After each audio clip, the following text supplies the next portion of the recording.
Bene, con mister Bertolucci analizziamo sta partita. Un primo tempo non era una Pumas convincente, nel secondo tempo era entrata con altro piglio, ma non è stato sufficiente.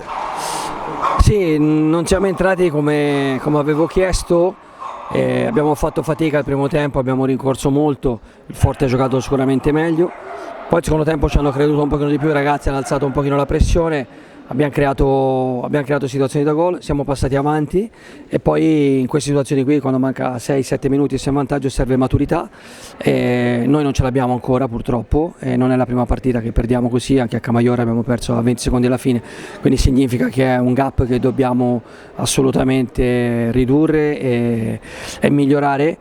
Dispiace perché siamo partiti con l'obiettivo della Serie A1, ma dobbiamo fare un passo indietro, troppe partite perse in situazioni di incertezza, il rigore creato del 3-3 è un'ingenuità clamorosa. Anch'io l'ho definita un'ingenuità perché secondo me non si è reso conto di avere piedi nell'area.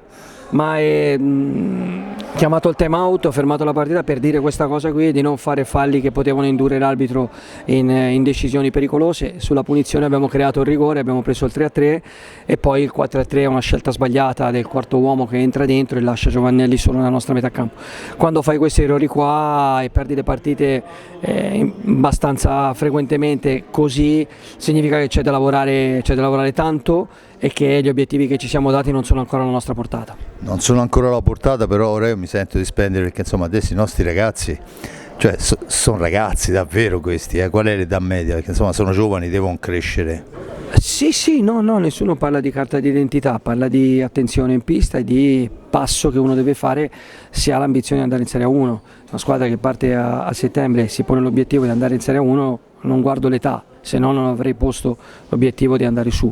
Credo che le qualità ci sono, per adesso non stiamo rendendo per quello che possiamo e abbiamo perso già troppe partite tra Coppa Italia e campionato e ci avremo da rivedere un pochino di cose dopo Natale.